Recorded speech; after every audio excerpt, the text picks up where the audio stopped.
네, 마지막으로 저희가 찾아갈 곳은 청와대가 있는 3호선 경복궁역이었습니다.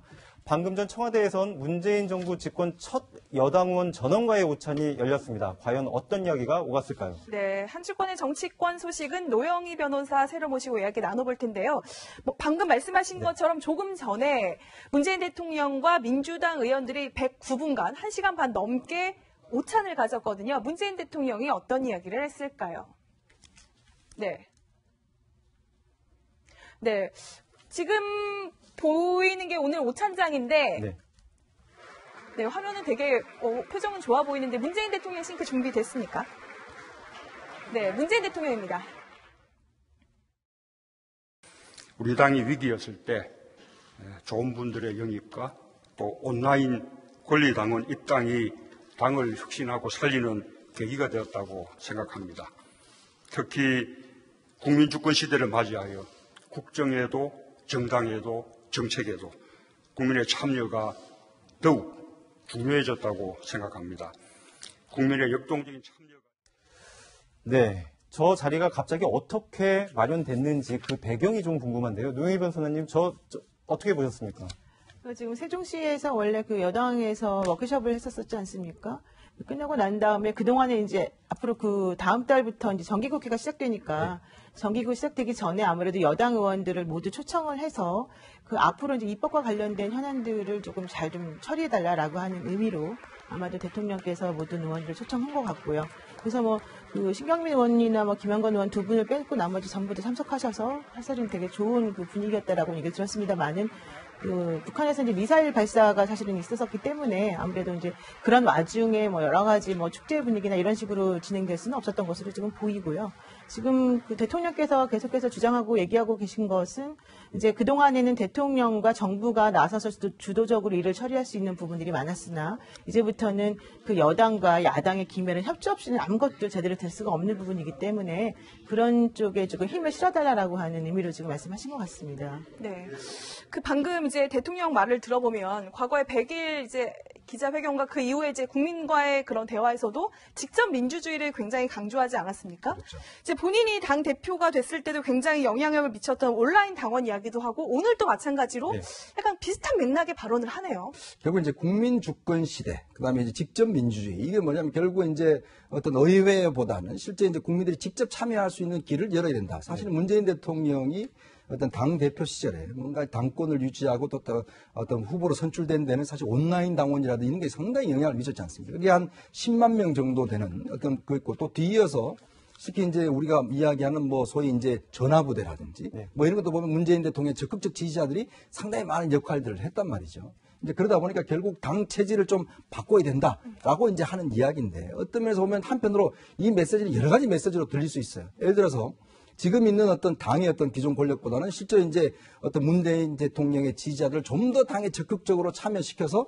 당의 어떤 당권을 좀 더 확고하게 하자는 의미로 읽힐 수도 있습니다. 즉 어떤 새로운 또 인물을 새롭게 하자는 것 자체가 보면 문재인 대통령의 어떤 지지자들을 좀 더 많이 당에 어떤 영입을 해서 실제 좀 물갈이를 좀 하겠다는 의미로도 좀 읽힐 수가 있는 부분이거든요. 그래서 오늘 문재인 대통령이 이야기했던 어떤 새로운 어떤 인물의 수혈 자체는 앞으로 남은 이제 내년 지방선거 있지 않습니까? 지방선거에서 지금 당에서 보면 많은 인적 교체를 좀 예고하고 있는 듯한 이야기가 있어요. 그러니까 그런 의미에 비춰봤을 때는 상당히 민감한 이야기로 받아들일 수도 있습니다. 이 집권에 성공을 하고 난 뒤에 대통령과 여당의 첫 만남, 어떻게 보면 굉장히 잔치집 분위기 같을 수도 있는데 오늘 분위기가 어땠는지 문재인 대통령의 말을 들어보시겠습니다. 오늘 군사훈련 중이고 또 안보 상황도 엄중해서 우리가 축배를 들거나 흥을 돋울 수는 없을 것 같습니다. 그러나 함께 마음을 나누고 동기를 확인하고 또 국정의 성공을 위해서 함께 다짐하는 그런 뜻깊은 자리가 되었으면 좋겠습니다. 아무래도 오전에 있었던 북한의 도발 때문에 저런 발언을 하지 않았나 싶은데 어떻게 보셨습니까?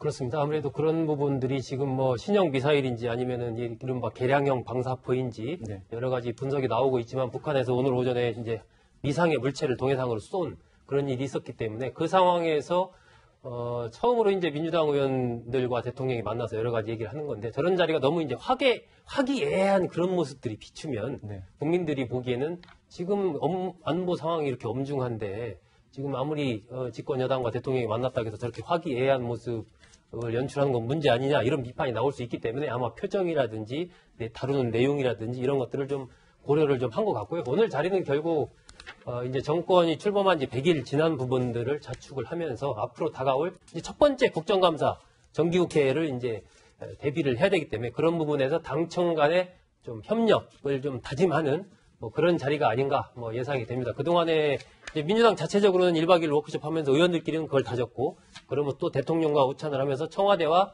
이제 당과의 유기적인 협력 관계를 오늘 서로 이제 이야기를 나눈 그런 자리였습니다. 네. 오늘 그 오찬 메뉴가 뭐였는지 네. 아세요? 곰탕이라고 들었는데 네, 맞나요? 곰탕이라고 합니다. 좀 당청 관계가 진한 곰탕처럼 한번 잘 지내보자 이런 의미가 아닌가 싶은데 그동안 사실은 당청 관계에 뭔가 삐걱 된다는 이야기가 나올 그렇죠. 때마다 등장한 분이 바로 추미애 대표거든요. 오늘은 과연 어떤 모습이었을까요? 이제는 삼소 대통령님이 되셨습니다. 후보 시절에는 삼실이시더니 대통령이 되시니까 국민과 소통하고 역사와 소통하고 미래와 소통하는 삼소 대통령님이 되셨는데 자랑스럽죠? 송영길 의원님 자랑스럽죠? 네. 근데 이 정도 박수 가고 되나요? 좀 큰 소리로 웃어가면서 저 휘파람도 좀 나오고 그런 박수를 한번 보내봅시다. 안 될까요? 네. 네, 추미애 대표의 저 발언만 보면 당청 관계가 아무런 문제가 없는 것처럼 보입니다. 저게 삼소라는 단어가 등장을 하고 삼실이라는 단어가 등장을 하는데 노영희 변호사께서 좀 설명을 해주시죠. 그러니까 이제 그 대통령이 되기 전에는 문재인 대통령이 절실, 성실, 진실의 삼실 뭐 야당 정치인이었다. 근데 이제는 삼소, 국민과의 소통, 역사와의 소통, 미래와의 소통이라고 하는 그 세 가지 소통의 키워드를 가지는 대통령이 되었다. 이러면서 이제 사실은 대통령을 지켜 세운 것인데 지금 이제 안보나 이런 부분에서 있어서 좀 엄숙한 분위기에서 뭐 건배도 못하고 이러다 보니까는 분위기 약간 좀 썰렁한 사실 좀 모습 좀 보였습니다. 게다가 그 박수도 치고 뭐 휘파람도 하자라고 했는데 역시 이제 분위기가 좀 나아지지 않아서 일단은 그냥 마무리를 황급히 하시는 그런 상황이었는데 네. 아무래도 이제 추 대표가 사실은 어제도 그 워크숍 할 때도 중간에 사실은 그 병원 간다고 나갔다가 오셨었어요. 네. 몸이 조금 안 좋은 상태인 것 같기도 하고 또 사실은 그 뭐 이렇게 당하고 그 청하고가 좀 관계가 안 좋다 이런 얘기도 사실 많이 나오고 그래서 좀 조심스럽게 좀 다가가려는 분위기인 건 맞습니다.